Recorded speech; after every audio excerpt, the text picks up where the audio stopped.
Assalamualaikum warahmatullahi wabarakatuh. Perkenalkan, nama saya Rima Kusumawati Putri dari Program Studi Akuntansi Perpajakan. Di sini saya akan menjelaskan sedikit tentang penyajian laporan keuangan menurut PSAK 1. Nah, laporan keuangan itu apa sih? Nah, laporan keuangan itu yaitu suatu penyajian terstruktur dari posisi keuangan dan kinerja keuangan suatu entitas. Dan laporan keuangan itu tersendiri memiliki tujuan umum, yaitu agar dapat dibandingkan baik dengan laporan keuangan periode sebelumnya maupun dengan laporan keuangan entitas lain. Nah, tujuan lainnya yaitu agar bisa mengatur persyaratan bagi penyajian laporan keuangan, struktur laporan keuangan, maupun persyaratan minimum isi laporan keuangan. Nah, beberapa di antaranya itu ada ruang lingkup, yaitu entitas yang menerapkan pernyataan dalam penyusunan dan penyajian laporan keuangan yang bertujuan umum sesuai dengan standar akuntansi keuangan. Nah, pernyataan ini juga tidak berlaku bagi penyusunan dan penyajian laporan keuangan entitas syariah. Nah, tujuan laporan keuangan ini juga yaitu memberikan informasi mengenai posisi keuangan, kinerja keuangan, dan arus kas entitas yang bermanfaat bagi sebagian besar kalangan pengguna laporan dalam pembuatan keputusan ekonomi. Nah, tujuan lainnya itu ada menunjukkan hasil pertanggungjawaban manajemen atas penggunaan sumber daya yang dipercayakan kepada mereka loh. Nah, di laporan keuangan ini juga yaitu memiliki beberapa informasi mengenai aset, liabilitas, ekuitas, pendapatan, dan beban termasuk keuntungan dan kerugian, dan kontribusi dari distribusi kepada pemilik dalam kapasitasnya sebagai pemilik, dan arus kas. Nah, di sini juga memiliki beberapa komponen dalam laporan keuangan. Di antaranya yaitu laporan posisi keuangan atau neraca pada akhir periode, laporan laba rugi komprehensif, laporan perubahan ekuitas, laporan arus kas, catatan atas laporan keuangan, dan laporan posisi keuangan pada awal periode. Nah, entitas ini juga menyajikan semua komponen laporan keuangan lengkap dengan keutamaan yang sama. Nah, manajemen entitas bertanggung jawab atas penyusunan dan penyajian laporan keuangan. Nah, selanjutnya ada karakteristik umum. Nah, karakteristik umum ini berisi tentang penyajian secara wajar dan kepatuhan terhadap SAK, seperti menyebutkan secara eksplisit kepatuhan terhadap SAK dan memberikan pemahaman yang salah atau kondisi yang jarang terjadi kepada PSAK. Nah, yang kedua itu ada kelangsungan usaha, seperti laporan keuangan yang disusun berdasarkan asumsi kelangsungan usaha dan mengungkapkan fakta jika terjadi pelanggaran asumsi. Nah, selanjutnya itu ada dasar akrual, lalu ada material dan agregasi, terus ada saling hapus dan frekuensi pelaporan. Nah, selanjutnya itu ada laporan posisi keuangan neraca. Nama menjadi laporan posisi keuangan neraca ini yaitu tambahan neraca untuk sinkronisasi dengan regulasi di Indonesia. Perubahan definisi seperti ini juga yaitu menjadi kewajiban liabilitas dan hak minoritas menjadi kepentingan non-pengendali atau non-controlling interest. Nah, penyajian kepentingan non-pengendali ini sebagai bagian dari ekuitas dan bagian laba, bukan sebagai pengurang laba ya. Nah, selanjutnya itu ada laporan keuangan di awal periode atau pesajian periode untuk penyajian retroaktif.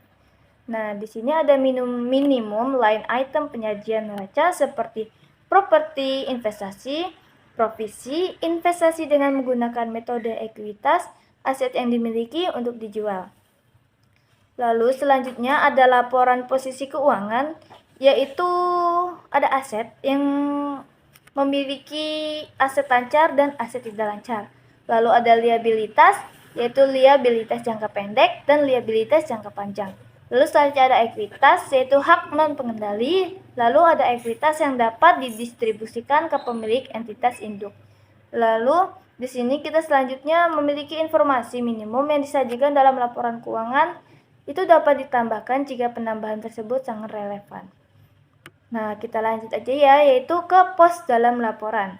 Pos dalam laporan ini yang pertama itu ada penyajian aset lancar dan tidak lancar, dan liabilitas jangka pendek juga jangka panjang sebagai klasifikasi yang terpisah. Kecuali penyajian berdasarkan likuiditas memberikan informasi yang lebih relevan dan dapat diandalkan, maka digunakan urutan likuiditas.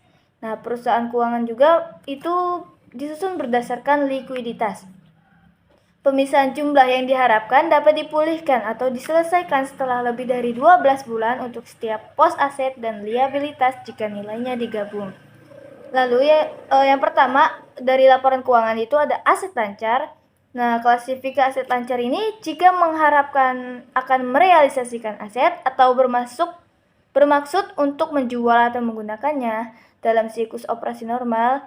Nah, aset itu harus diperdagangkan dan mengharapkan akan merealisasi aset dalam jangka waktu 12 bulan setelah pelaporan atau kas atau setara kas, kecuali aset tersebut dibatasi pertukarannya atau penggunaannya untuk menyelesaikan liabilitas sekurang-kurangnya 12 bulan setelah periode pelaporan. Nah, di sini entitas mengklasifikasi aset yang tidak termasuk kategori tersebut sebagai aset tidak lancar.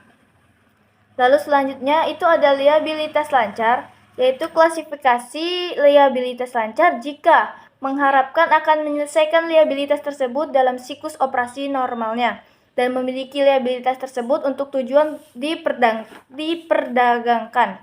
Nah, lalu liabilitas tersebut juga jatuh tempo untuk diselesaikan dalam jangka waktu 12 bulan setelah periode pelaporan atau periode tertentu. Nah, di klasifikasi liabilitas lancar juga itu tidak memiliki hak tanpa syarat untuk menunda penyelesaian liabilitas selama sekurang-kurangnya 12 bulan setelah periode pelaporan.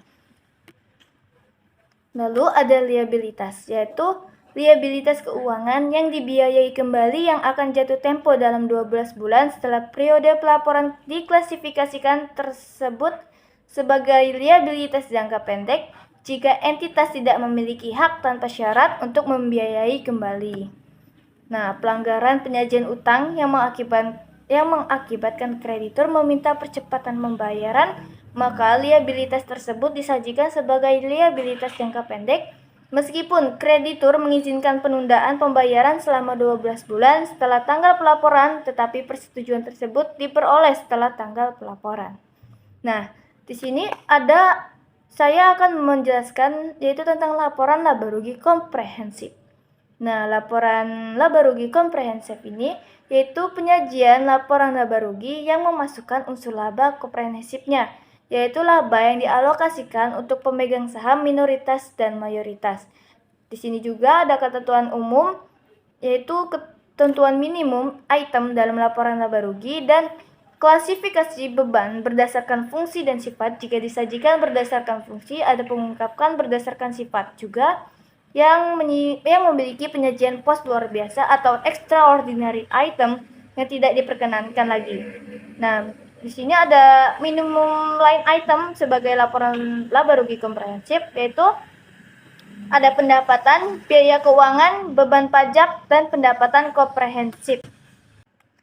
Lalu selanjutnya, laba komprehensif ini merupakan perubahan aset atau liabilitas yang tidak mempengaruhi laba pada periode rugi. Nah, selisih revaluasi aset tetap itu memiliki perubahan nilai investasi available for sales dan memiliki dampak transaksi laporan keuangan. Nah, di dalam laporan ini memiliki dua laporan, yaitu laba sebelum laba komprehensif dan laporan laba komprehensif dimulai dari laba atau rugi bersih. Nah, mungkin di sini saya akan memberikan beberapa contoh mengenai ilustrasi laba rugi komprehensif yang digabung.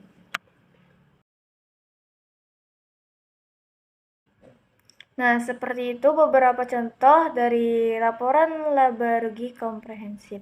Nah, di laba rugi komprehensif ini memiliki minimum line item yang diantaranya yang pertama ada pendapatan, yang kedua ada biaya keuangan, yang ketiga ada bagian laba rugi dari entitas asosiasi dan joint ventures yang dicatat dengan menggunakan metode ekuitas, dan yang keempat ada beban pajak. Yang kelima yaitu suatu jumlah tunggal yang mencakup total yang terdiri dari laba rugi setelah pajak dari operasi yang dihentikan dan keuntungan atau kerugian setelah pajak yang diakui dengan pengukuran nilai wajar dikurangi biaya untuk menjual atau dari pelepasan aset atau kelompok yang dilepaskan dalam rangka operasi yang dihentikan Lalu yang keenam ada laba rugi. Yang ketujuh ada setiap komponen dari pendapatan komprehensif lain yang diklasifikasikan sesuai dengan sifat, jumlah, dan huruf. Lalu yang kedelapan itu ada bagian pendapatan komprehensif lain dan entitas asosiasi joint ventures yang dicatat dengan menggunakan metode ekuitas. Lalu selanjutnya ada beberapa informasi dalam laba rugi komprehensif. Nah, diantaranya yaitu ada ketika pos-pos pendapatan atau beban bernilai material, maka entitas mengungkapkan sifat dan jumlahnya secara terpisah. Penyebabnya itu yaitu penurunan nilai persediaan atau aset tetap dan pemulihannya, restrukturisasi atas aktivitas-aktivitas suatu entitas, dan untuk setiap liabilitas diestimasi atas biaya restrukturisasi. Nah, selanjutnya itu ada entitas menyajikan analisis beban yang diakui dalam laba rugi dengan menggunakan klasifikasi berdasarkan sifat atau fungsinya dalam entitas. Nah, lalu kita skip aja ya.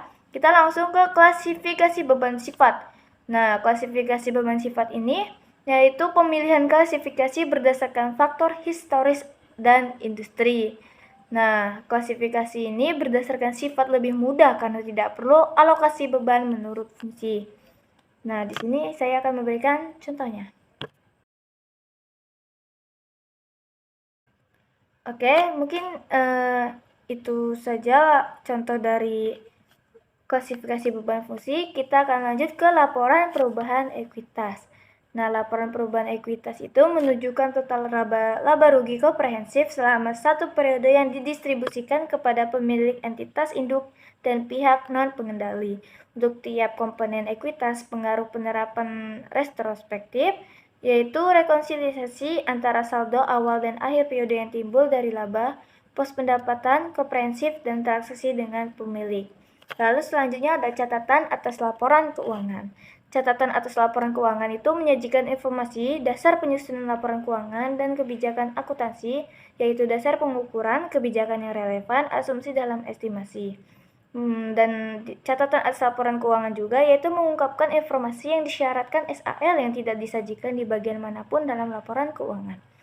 Catatan atas laporan keuangan juga memberikan informasi yang tidak disajikan di bagian manapun dalam laporan keuangan, tetapi informasi tersebut relevan untuk memahami laporan keuangan. Sepanjang praktis, penyajian catatan atas laporan keuangan juga dilakukan secara sistematis yang membuat referensi silang atas setiap pos untuk informasi yang berhubungan dengan catatan atas laporan keuangan. Lalu selanjutnya, nggak ada selanjutnya. Baik, mungkin segitu saja yang bisa saya sampaikan. Jika ada salah, saya mohon maaf. Saya akhiri. Wassalamualaikum warahmatullahi wabarakatuh.